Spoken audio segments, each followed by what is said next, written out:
I think the most important financial decision I ever made was that my husband and I were both physicians. We ended up with 2 children, and one of them was a severe asthmatic from quite young on. So we made a decision that we could always live off one income. That was good. That was margin.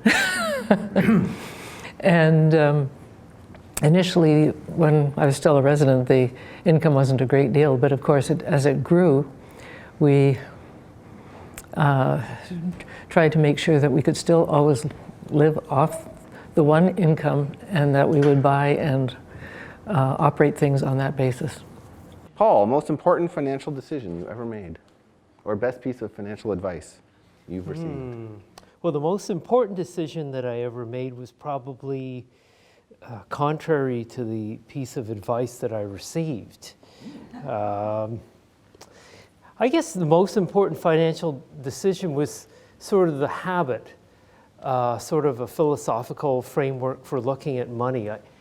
I hate to bring a long answer to what seems like a simple question, but it's the honest answer. I view handling of finances as investment. I approach charity in the same way. I want to leave my money with people who are smarter than I am, who can produce a human good of some kind. Maybe I just do part 1 of that because I don't want to dominate. So the philosophical background to this is a sermon I heard by John Stott. He said that for a child to grow up and become a full functioning human being in human society on the earth that God has created, we have to have good parenting, stable homes, good schools, good roads, safety, the police, the infrastructure, and all of the institutions in society that allow for productive life and enjoyable life. So anything that contributes to that is good. And so if I invest in any of those things, that's toward the greater human good. And so I always want to be putting my money to work because money is interchangeable with human effort. My effort has generated some surplus income. Then I want to use that to enable other people to develop the human good. So that's sort of a philosophy. Quite contrary to that was a period of a couple of years where I made an investment that went down, and I, at least on paper, lost probably about 6 to 7 years worth of annual income. So that was probably one of the most important financial decisions that I've made. I wouldn't do it again, I hope. But the philosophy remains intact. I still want to be investing into people. So probably the most important decision I made was to live below my means, so which was a piece of advice given this morning. There comes a point, so certainly as a resident, the question was always, can we afford it? Right? And if we could afford it, then we would fix the car if we could afford it. There becomes a transition point where can we afford it is exactly the wrong question. So at one point I realized that I could go to a car dealership and with the credit available on my credit card, purchase a car. And when I realized that, can I afford it has now become the wrong question. The question is, do we need this? Is this important? Is this a good use of money? And if the answer is no, then even though we could afford it, we wouldn't go there. So when I started practice, landed in Fergus, the house we bought was determined by the fact that we needed 2 bedrooms, because my wife and I and 1 child, so 2 bedrooms made sense, within a certain radius from the hospital. So we could have purchased quite a bit bigger, more expensive house, but didn't because that's all we needed. And actually I had to argue with the bank because they initially didn't want to give me the small mortgage I asked for because they thought I should be asking them for a larger mortgage. I actually had to fight with them about the fact I was living below my means. They found quite objectionable. and actually threatened not to give me a mortgage as a result. And when I threatened to go somewhere else and borrow the money from someone else, they said, fine, we'll do this for you.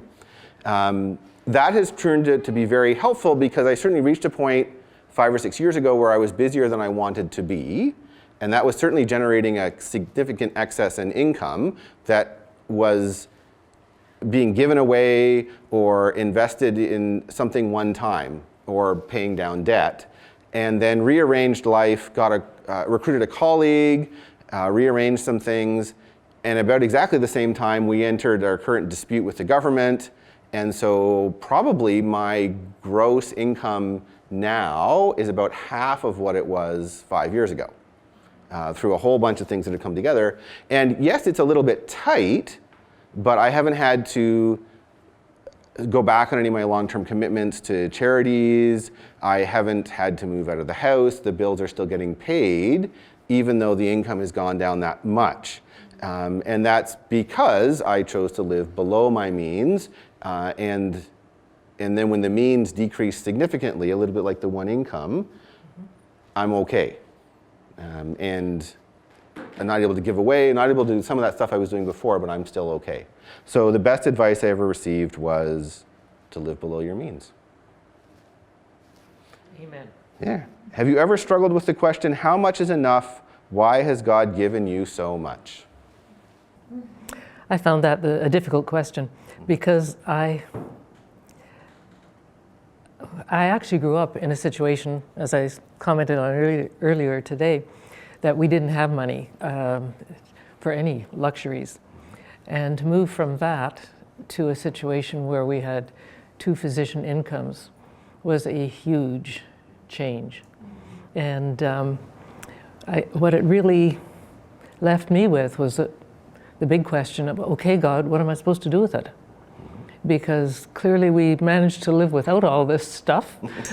So how much stuff is enough? And how did you answer that?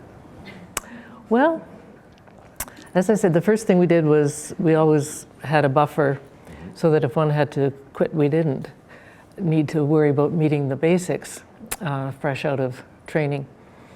And then that buffer would sit there and grow. And what ended up happening was I look back and there was just a series of different times that a problem would be thrown in our hands that could be solved with a little bit of money. And we could easily take it out of the buffer. And like I remember we had somebody who helped with childcare, and she's from Grenada. And at one point,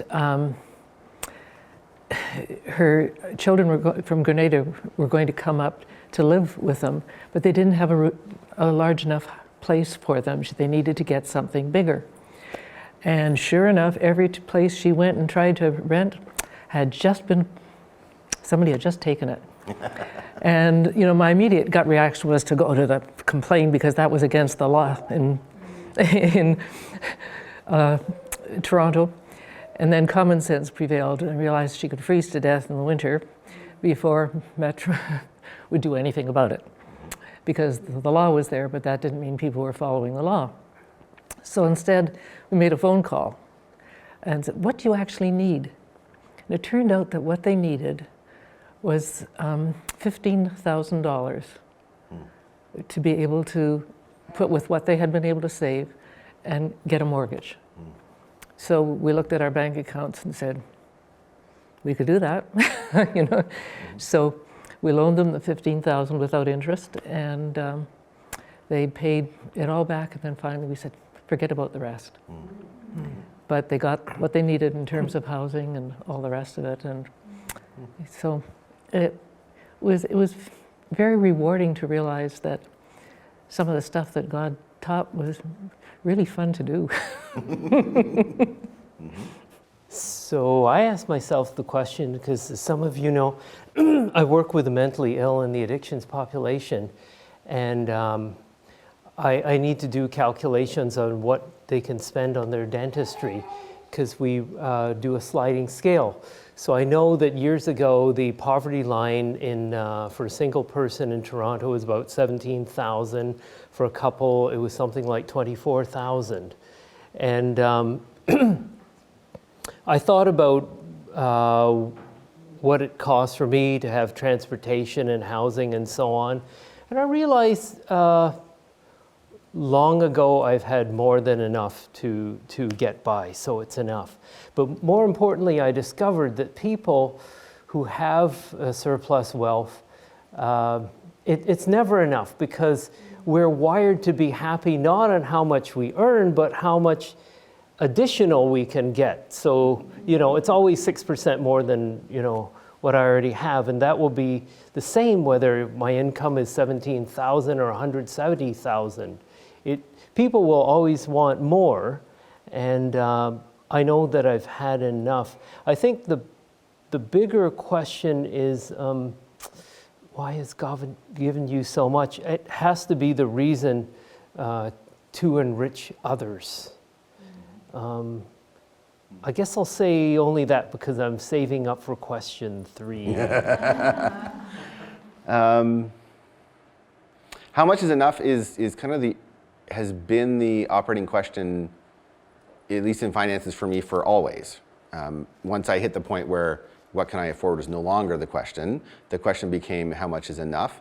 I think it's a little bit harder when it's not just you, when it's you and family, right? Because I think we're all, especially if we're physicians, we're all about self-sacrifice, but it's a little harder. We want to be generous with family. So how much is enough for me? That's a really, I think, pretty easy question. How much is enough in terms of my family has been a bit of a tougher question. Part of that has been comparing, well, what is typical in this community for family to have? And we don't really need more than that. And so that has been a helpful sort of benchmark to go by. I guess I've never wondered why God has given me so much. Partly I think because there are much bigger questions I wonder about in terms of God's choices. So that particular one hasn't come up. There's much bigger ones. So, all right, well, let's give Paul the lead off on question 3 since he's been saving up for that one. Describe a financial decision that has increased your fulfillment in life. So I like to talk to people. I share this conversation mostly with my family. And I'm always pushing some very good investments. And among my favorites are MEDA, the Mennonite Economic Development Association, where they do microeconomic development. So this is not about just handouts. It's handing out to a village or a community or a family so that they can begin to generate income. And they repay their loan at a very high rate. And that money is freed up to help yet another family or village. So they have this pot of money, and they have experts in the field, again, people much smarter than I am, to help people who are highly motivated because they're working for themselves, and it's a renewable resource. It's sustainable. It keeps on growing. And here I have to make a pitch for another favorite charity of mine. World Relief has this agreement with a bunch of farmers out in the prairies, and they've got this thing called, who's heard of Giving Tuesdays? Yeah, you've heard of them, right? You've heard of Black Monday. This is Giving Tuesday. The Mennonite, they're not all Mennonites, but a lot of them are Christian farmers out west. And one year they had a bumper crop, and they said, why should this crop rot on our fields? Let's give it to the poor in Africa. So they shipped all their grain, across the sea, and then it went to the docks there where it rotted because they had no infrastructure. But some of it got through. So after that, they got much smarter. Let's convert this to cash and then send the cash. So there's a certain time in the year, in the fall, where whatever we give is matched 1-to-1 with Canada Food Grains. That's the organization they set up.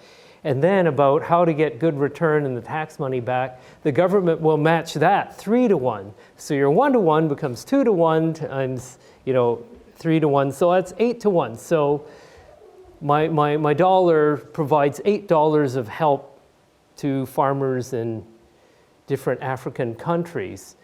And there it's not purely a gift, it's to help farmers become more productive. So once they learn the skills of planting shady crops to shelter their more vulnerable crops, that knowledge stays with them, increasing productivity and reducing waste in agriculture perpetually.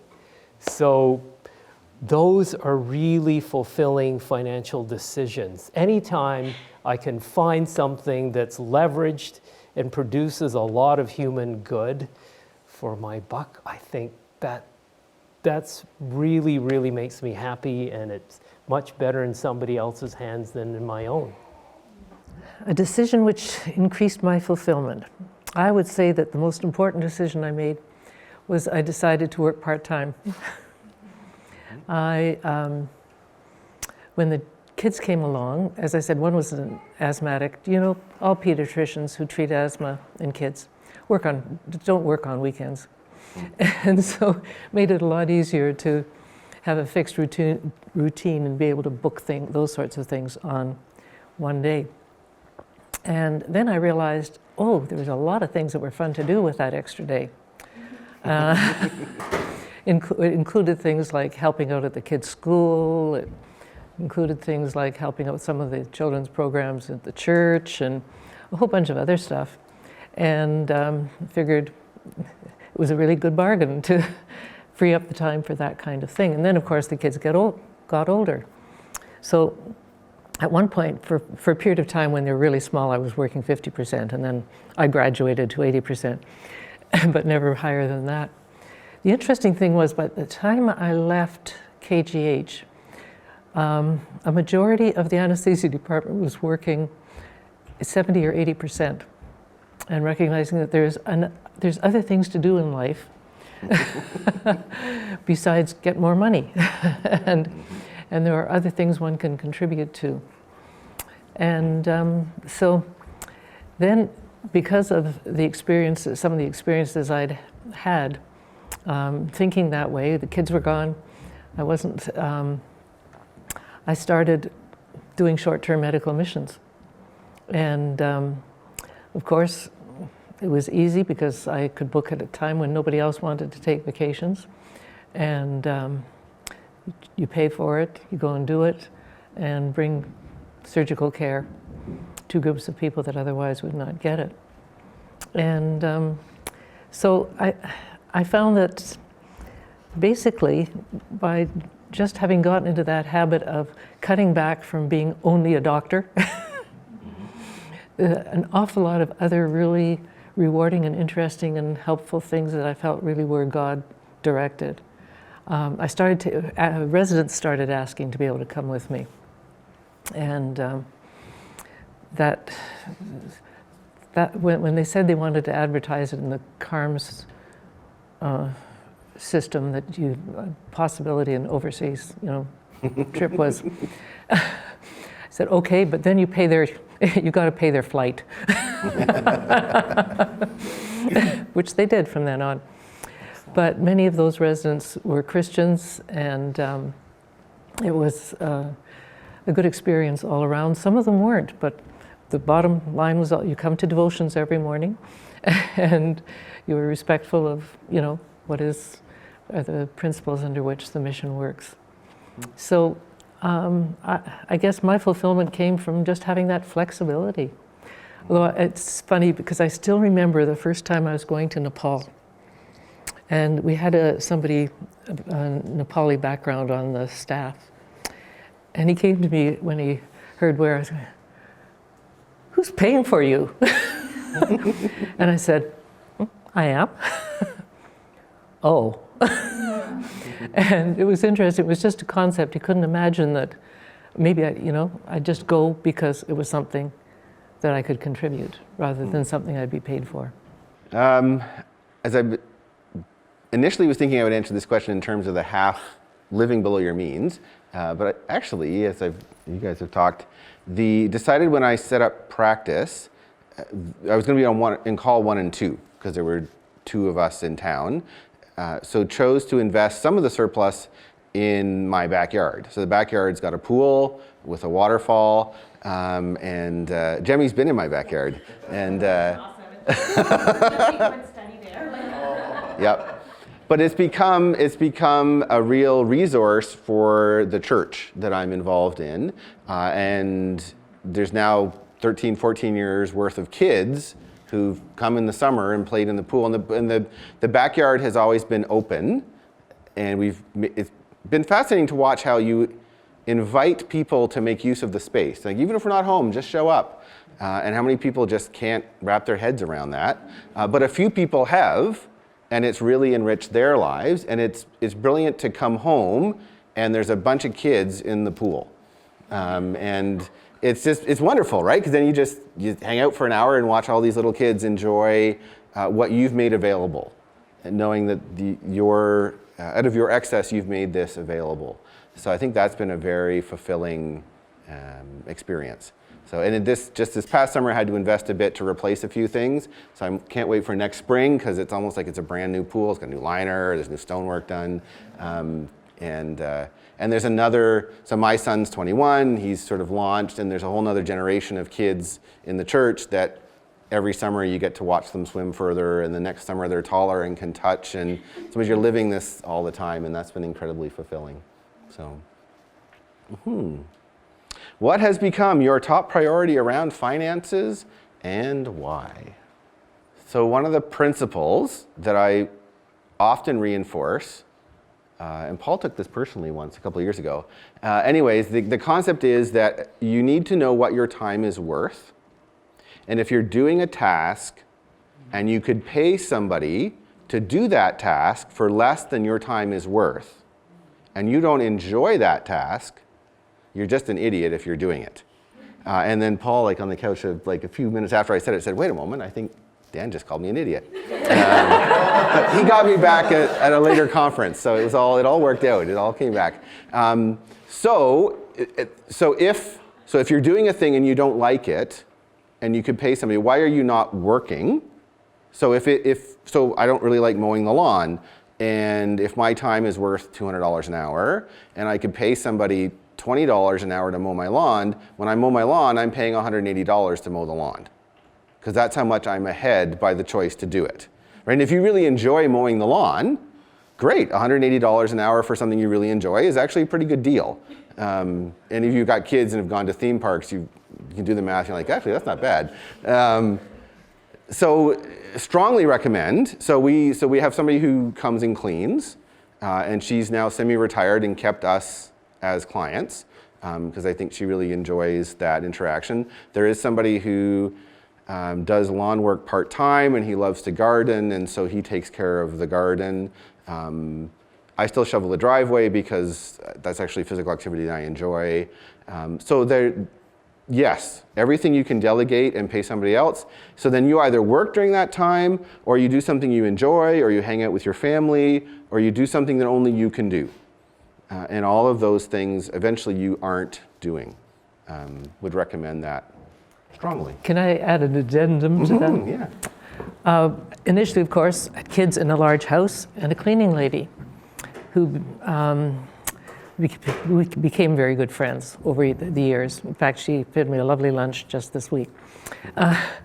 So then I moved to a smaller house, and I figured, I'm not going to need, the kids are gone now, I'm not going to need that kind of help.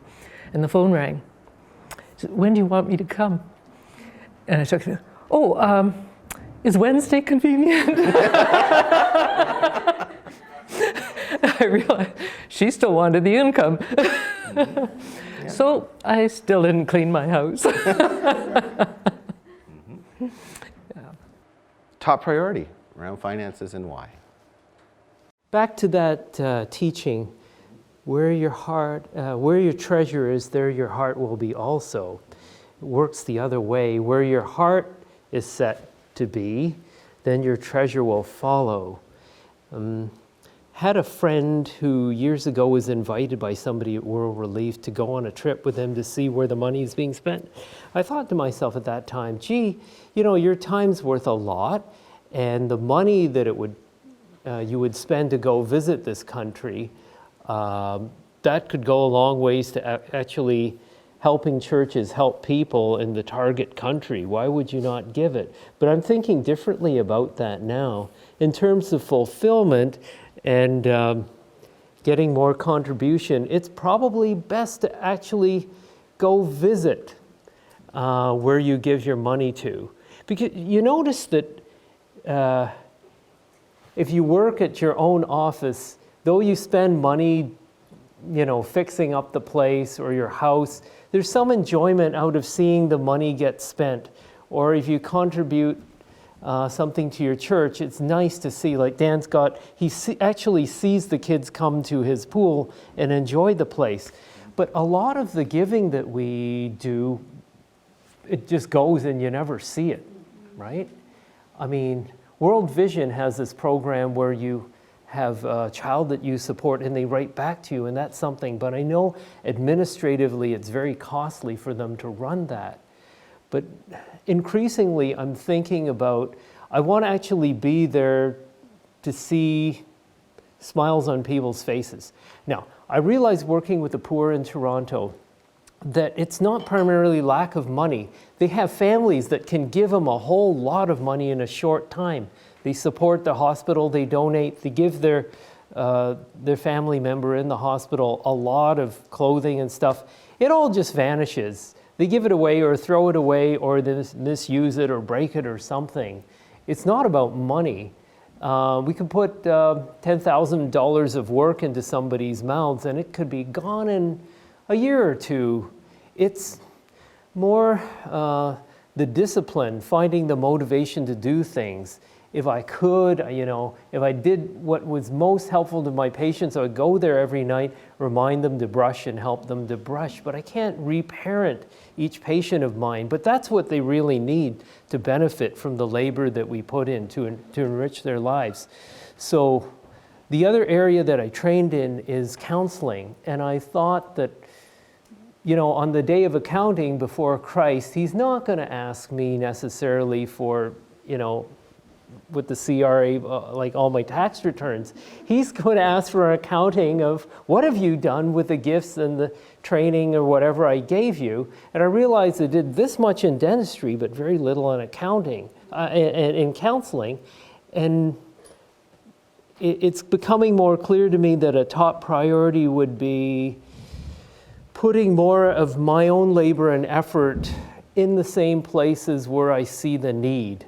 And there the money will also flow. So the next part of my career is going to focus more on how to enrich people through the counseling and maybe support other people who are doing that kind of work. I'm not sure, but it'll feel better to me that it's going there. My top priority around finances has been to try to balance how much, I mean, we handled money well along the way, gave a lot of it away, raised our kids, and actually MD management did well by us in terms of advice. And so I ended up with a reasonable retirement income. And so what I end up with is figuring out how to balance between giving money to help my children at times. So one point when I sold the bigger house that was on the golf course, what I did was I split the money 3 ways. Part for 1/3 for me, 1/3 for each of them. And that got them into their first house, or at least helped get them into their first house. I didn't want them to end up feeling that I cared more about some charity over elsewhere than about them, you know. But it's trying to find that balance that, has, you know, can remain a problem if you've handled your finances well over the years and you've lived below your your necessities. So I do a lot of praying over charities and trying to figure out, how much to give and in what way, and what's the best way for God to be able to use it. What comes to mind is, I think one of the projects at this stage of my life is that my son and sort of nieces and nephews are at the stage where they're launching, right? And so it's about how do I help them launch without debt, but also help them launch, right? So one of the things I debate, so what of my son's expenses do I pay and what of my son's expenses do I not pay? And in terms of nieces and nephews, how can it's because I want them to, so I started my professional life with a massive debt, and I would like them not to. But at the same time, I know that they all need the space to make decisions and mistakes. So that's kind of, it's an interesting place to try to let go, but keep safe. And that finances are a big part of that, and how you support and don't support. So that's one of the big debates. Good. So we have used about half of our allotted time. So that's worked out well. So we'll throw it open to you guys. Questions you've always wanted to ask. And certainly in this segment, if those of you who are other stages of things want to throw in responses to questions, totally we'll throw it wide open to the room. So I heard two questions. One is how has your view of money potentially changed over the course of your career, but also things that we did to become more adept at managing money and coping with money. So advice in terms of financial literacy, right? I think one of the best things I did is at the end of undergrad, I found myself with a couple essentially free courses, and I audited personal finance, which was like a third-year business course. So the other people had to they all wanted to be financial planners. So I just showed up and listened, and they all had homework, and I didn't. But that was a great orientation to personal finance, right? All of the acronyms that those people use, I was able to. So a book or that sort of course, like a 101 personal finance, what's an RRSP, what's a tax-free savings account, what's a bond, what's a mutual fund, what's the CRA, at some point that's useful. I only read two things when I did the board exam and started practice. One of them was the OHIP fee schedule, which is a bit dry. And the other was CRA's Guide to Small Business. So I had a whole month off between practice. I spent most of it at my grandparents' cottage on a dock. But the little bit of reading I did was CRA's Guide for Small Business, and the other one was the OHIP fee schedule. And they are both great for prepping naps on a beach, right? They get you in the mood to sleep. But those resources would exist. So I don't know if I throw it to you guys and then to the room in terms of how did you become financially literate? By being poor and growing up. And understanding, how to watch what you were spending. And then I still remember when we tried to buy a house in Toronto, and the fellow showed us around, the real estate agent showed us around how. Then when he found out that we had $3,000 grand total for a down payment, you could just see his face blind. I wasted the whole time. He didn't realize that we would be able to borrow $12,000 from my husband's father to make a whole $15,000 for a down payment. And we did manage to get the financing we needed. But so that was good training. We simply, as we got, when I was in research, I got paid way less than everybody else in the department. So that was a lesson in watching money right there. But my husband got a love of keeping track of what we spent and how much in different categories. And it was actually useful in that you'd see what was creeping up and what was staying the same or decreasing. So the habits of knowing where your money is going, I think, proved to be a really important thing. And then when it came to retirement, and when my husband died and there were all things to settle, etc., MD Management was really very helpful in giving me some advice about how to handle things then. In terms of an accountant, I started off with the accountant that the rest of the practice had. And when I'm not sure what happened to him. You get these form letters, your accountant has been changed. I don't know. I think he got a disease and died. I'm not sure. I think that's what happened. Anyways, it was again about asking all the doctors in the community, who do you rely on?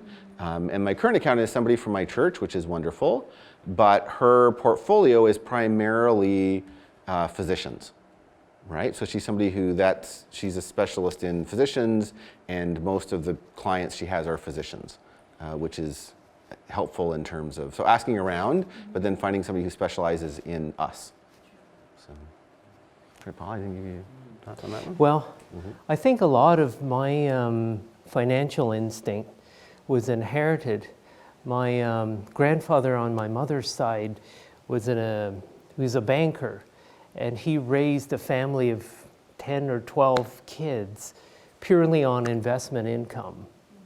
And so my mother did the same. She had never worked a day in her life, outside the home. She's trained as a teacher, but she's about 90 now, and she swore a dozen times that she would stop, but she still buys and sells stock.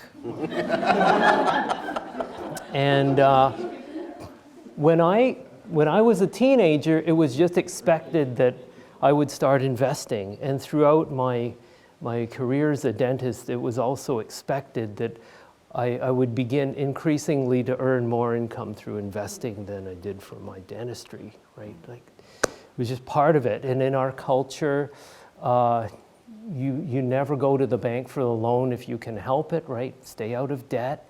Now I know that's not necessarily true. And then you never make your kids pay for schooling and pay for their house. You did that. And they repaid you by making sure their kids were going to pay for the education and schooling. That way, any money they make gets invested immediately, and they have this really long time horizon, so their portfolio mix can be very rich in high yield, higher volatility instruments. And then it can flatten out into more modest, less volatile things. So the stress is off, right? You're no longer borrowing from your future, you're kind of borrowing from your past, because when we're older, our expenses really don't go up that high until we get very old and sick. But so now that I'm older, I can afford it. I'm not going to stretch myself. So that was a whole mentality in my family,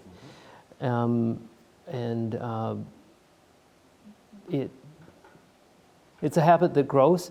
And when I read about the companies that I invest in, I realize how tough a job it is to be a business person, how the country only got rich because ethical business people went in there and developed their resources or developed their human potential. And they need to be fair to the workers, and they need to be good to the buyers of the goods and services, and then do the right thing for the shareholders. So it's a real balancing act. And then manage their waste, like put back to the earth whatever they took out. It's a real juggling act. So it gave me this sense that business and work in business is really honorable if it's done correctly and well. And I take that same attitude when I look at charities. Are they managing very well? Are their overhead costs low? Is their production high, like sort of the return on equity, only it's the return on, human potential. Is that high? Are they doing everything above board and so on like that? And then, I'm afraid I look at the hospital that way too, and I look at their return on equity, and are they doing sensible things? And I think, oh my goodness, is there a difference? And then I look at the church, right? Because somebody said the church is the only organization in the world who's there primarily for the benefit of its non-members. We're evangelicals, a lot of us are evangelicals. We're supposed to be about people who are not our members. How much of the human resource, time, potential, money, it's all together, is being spent on those outside the church? So I evaluate sort of everything under that philosophical framework, and I get a sense of how we should idealize this thing. I don't think money is a dirty word. I think the economy would exist even if Adam and Eve had never eaten the forbidden fruit, because we're to spread out all the earth, be fruitful and multiply, and you can't necessarily carry chickens and grain all around the earth. You have to exchange it for a more transportable commodity. So there would be an economy on heaven and earth as is in heaven. So there's a way to make this world a better place economically. And I've always gone by the thought, if we don't waste stuff, time, resources, money, we'll always have enough. And wherever I see waste, I can't stand it. And whenever I have the opportunity to improve things, streamline, make people happier while they're doing work, make myself happier while I'm doing my work, fit the energy and the resource toward the goal, and let people see the benefits of the goal they achieve, that's a tight fit. And if we do all of that, the money will just follow along. The money will find its correct place. So the question was, in terms of children, there is a risk that children who grow up in wealthy circumstance end up becoming a certain kind of child. We've all met them, and they're a certain kind of adult too that we've all met. And how do we mitigate that risk? How did we train them well? Sorry, Alison. Well, basically, our older daughter got to the point at one stage where I had just gotten her exactly what she wanted at the store that we had gone to select some new clothes she needed. And then she decided she didn't like that. I think she wore it twice.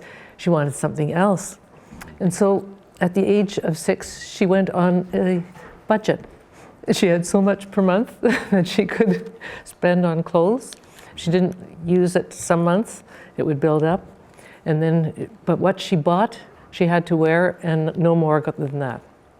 And that saved so much stress on me.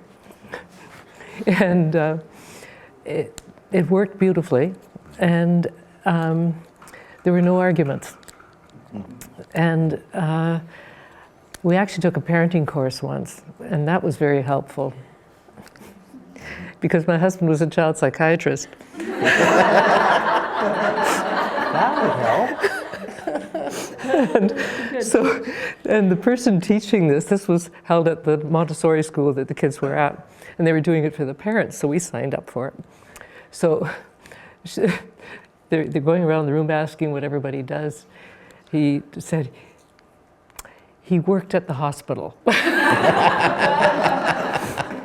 At the end of the session, he went to thank this 25-year-old who had given us some incredibly good advice, which we used a lot raising kids, and let her know what he really did. And she said, "Oh, I'm glad I didn't know that at the beginning."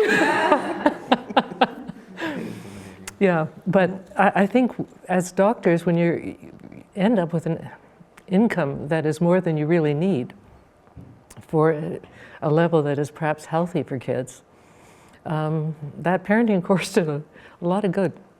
And it gave us some very good suggestions as to how to make our kids learn how to make wise decisions and early and stick by them.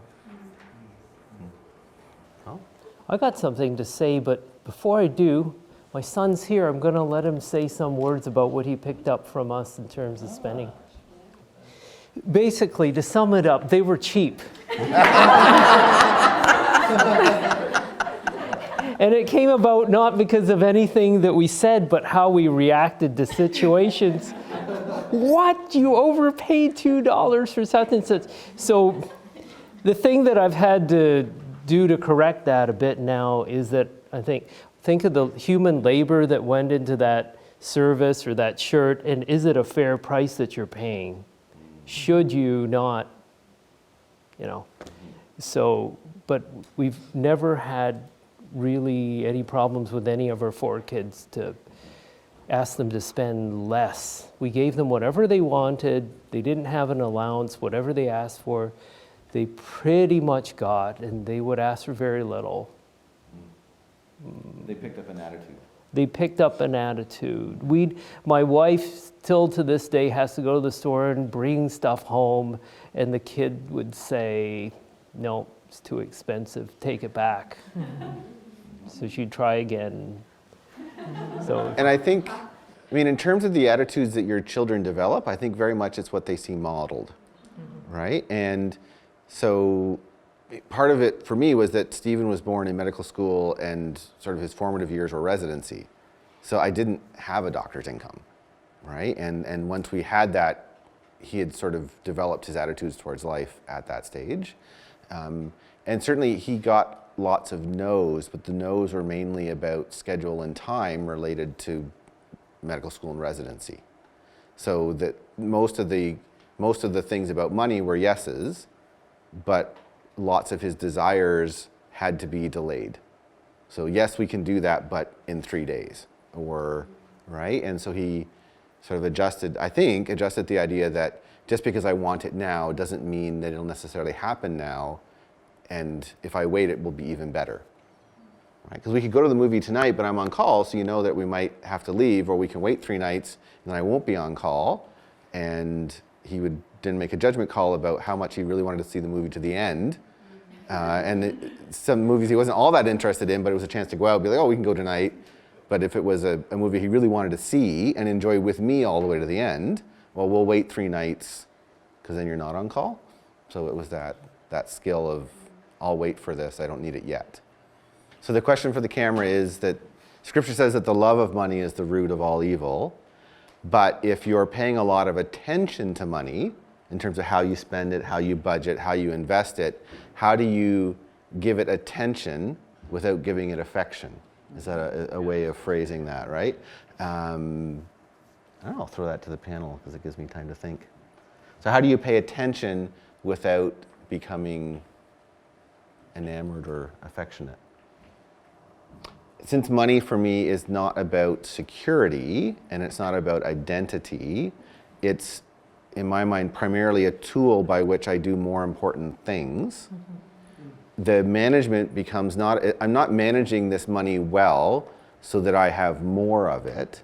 I'm managing this money well so that I can use it for the things that are more important than it is. It's always about, I'm trying to convert this into something better. So I have a sort of low view of money, and it's almost, every time more money comes along, it's almost a bother, because this thing that now I have to give some thought to how I convert this to something meaningful or useful. Right? I guess is the way that I would phrase that.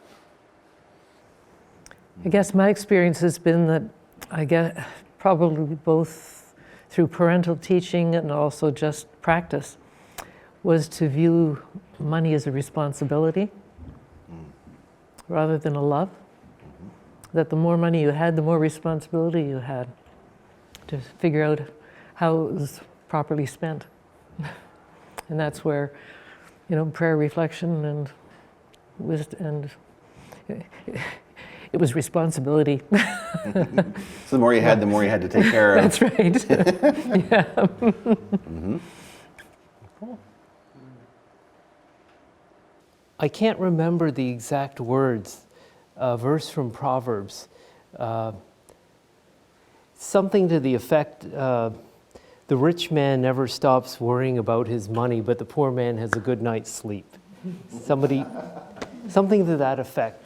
I think it's true that one of the things with investing has been, so I've never worried too much about how to pay the bills because my wife and I and our kids are kind of frugal, so we never thought very much about that.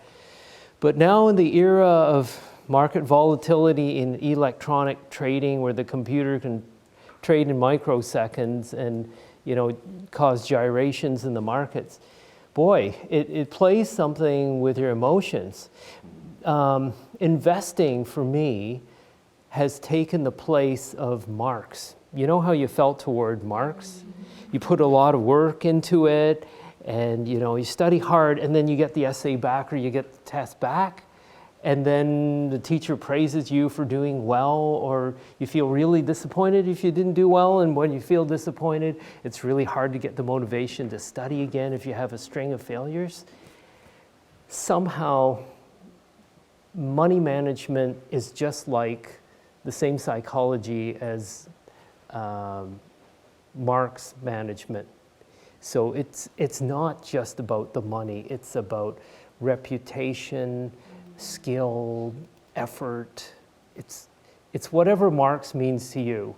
Status, opportunities for the future, it's just like that. So I think medical and dental and other professional school select for the sorts of people and prime people after they're selected to achieve highly in those areas, which automatically puts people like you and me at risk for paying too much inordinate attention to doing well with investing if you're born with the sort of like family loading that I have. So this is an area of deficiency. Over my life, I think I've paid way too much attention to something that I knew wasn't important. If I doubled what I had or I halved what I had, it wouldn't make a difference to how I go about doing my work or affecting my family at all. I'm still working just as hard as I was when I was a resident. It doesn't really affect anything.